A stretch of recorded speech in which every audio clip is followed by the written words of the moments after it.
भैया हमारी किस्मत खराब है, तुम्हारा दिमाग खराब है।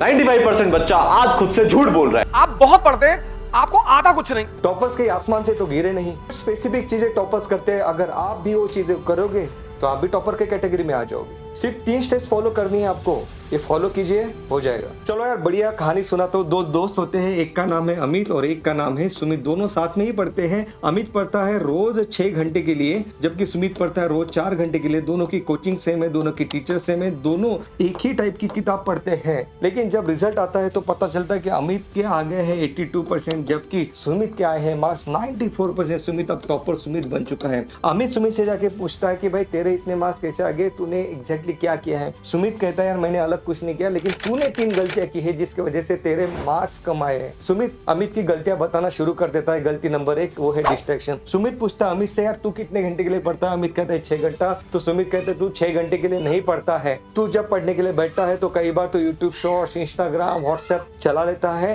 तेरा इफेक्टिव पीरियड 6 घंटा नहीं है, जबकि मैं सिर्फ 4 घंटे के लिए पढ़ता हूँ, लेकिन 4 घंटे के लिए पढ़ता हूँ तो पूरा फोकस के साथ पढ़ता हूँ। अब हम बात करेंगे कि भाई फोकस किस तरीके से किया जाता है। पहले प्रॉब्लम्स भी तो देख लेते हैं और कौन सी प्रॉब्लम बता रहा है सुमित यहाँ पे। सेकंड प्रॉब्लम जो सुमित बताता है अमित को वो है टेस्ट प्रैक्टिस एनालिसिस। सुमित कहता है कि भाई जब टेस्ट देके अपन घर पे आते थे तो आने के बाद जब अपना रिजल्ट आता था तो रिजल्ट देख के तो आगे बढ़ जाता था, लेकिन मैं उस रिजल्ट देखने के बाद उस रिजल्ट को प्रॉपर एनालाइज करता था, जिसकी वजह से दिन बे दिन मेरे मार्क्स बढ़ते गए और तेरे मार्क्स नहीं बढ़ पाए। टेस्ट प्रैक्टिस एनालिसिस 3 स्टेप में किया जाता है। उस स्टेप्स के बारे में बात करेंगे। पहले नेक्स्ट प्रॉब्लम देख लेते हैं। थर्ड प्रॉब्लम जो टॉपर सुमित यहाँ पे बताता है वो है रिवीजन। सुमित कहता है अमित तूने मुझे खुद बताया था कि तूने प्रॉपरली अपना सिलेबस रिवाइज नहीं किया है, तुझे टाइम ही नहीं मिला सब कुछ रिवाइज करने के लिए। कुछ टॉपिक तुझसे छूट भी गए थे लास्ट टाइम पे, जिसकी वजह से तू बहुत स्ट्रेस फील कर रहा था। लेकिन जबकि मैंने सब कुछ चीजें प्रॉपरली रिवाइज की थी, इसलिए मेरा mind during the final examination stress free था और मैं अच्छे से फाइनल एग्जामिनेशन दे पाया, इसलिए मेरे मार्क्स अच्छे आ गए। चलो अब बात करते हैं कि ये तीनों प्रॉब्लम के सॉल्यूशन क्या है। फर्स्ट प्रॉब्लम था अपना फोकस, जो बताया था यहाँ पे टॉपर सुमित ने। जब भी आप पढ़ने के लिए बैठते हो तो कभी कभी तो आपके ध्यान में भी नहीं आता कि कब आपका मन पढ़ाई से दूर चला गया है। यहाँ पे सॉल्यूशन है, वो है पोमोडोरो टेक्निक। ये टेक्निक हमें बताती है कि आप जब पढ़ने के लिए बैठते हो तो 20 मिनट तक ही आप प्रॉपर फोकस के साथ पढ़ाई कर सकते हो। 20 मिनट के बाद आपका अटेंशन कम हो जाता है। इसलिए पोमोडोरो टेक्निक हमें बताती है कि आप पढ़ने के लिए बैठोगे तो सिर्फ आपको 20 मिनट के लिए पढ़ना है, उसके बाद आपको 5 मिनट का ब्रेक ले लेना है। इस 5 मिनट में आपका माइंड फ्रेश हो जाएगा, लेकिन इस 5 मिनट में मोबाइल नहीं करना है आपको। ओके, तो 20-20 मिनट का आप अलार्म लगा दीजिए। ये अलार्म जब जब बजेगा तो आपको रिमाइंड हो जाएगा कि आपको फोकस करना है। ये बिल्कुल रिसर्च साइंटिफिकली प्रूवन टेक्निक है, इसको आप जरूर यूज करना बेटा। नेक्स्ट जो प्रॉब्लम था अपना वो है टेस्ट प्रैक्टिस एनालिसिस। जब हम टेस्ट देने के लिए जाते हैं, जब अपन रिजल्ट अपने हाथ में आता है तो सिर्फ रिजल्ट के आगे नहीं बढ़ना है, हमें देखना है कि यार मुझसे क्या क्या गलतियां हुई है।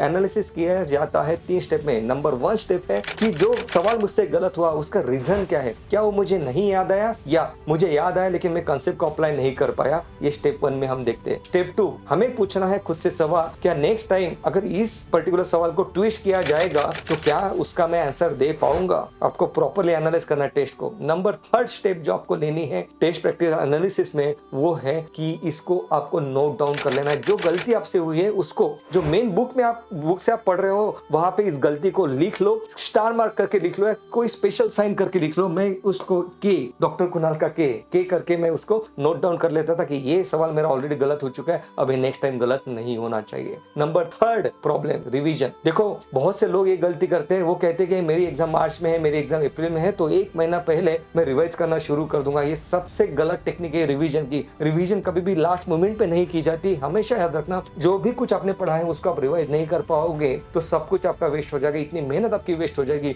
रिवीजन कब करनी पड़ती है? रिवीजन डेली करनी पड़ती है। आपकी जो दिन की शुरुआत है ये रिवीजन से ही होनी चाहिए। मैंने इंडिया के toughest post graduate medical examination को क्रैक किया है। मैंने हमेशा एक रूल फॉलो किया है, जब भी मैं सुबह उठता था तो पहले 2 घंटे के लिए रिवाइज करता था। अब 2 घंटे ना सही लेकिन कम से कम 1 आवर डेली 1 आवर आपको रिवीजन के लिए डेडिकेट करना है। जब आप ऐसा करोगे तो बार बार चीजें आपकी रिवाइज होगी, चीजें आपके टिप ऑफ द टंग होगी, बहुत एक्सीलेंट मार्क्स लेके आप एग्जाम में आओगे। चलो बच्चा यहीं पे रुकते हैं। वीडियो अच्छा लगे तो वीडियो को लाइक और चैनल को सब्सक्राइब करना मत भूलना। Take care, bye.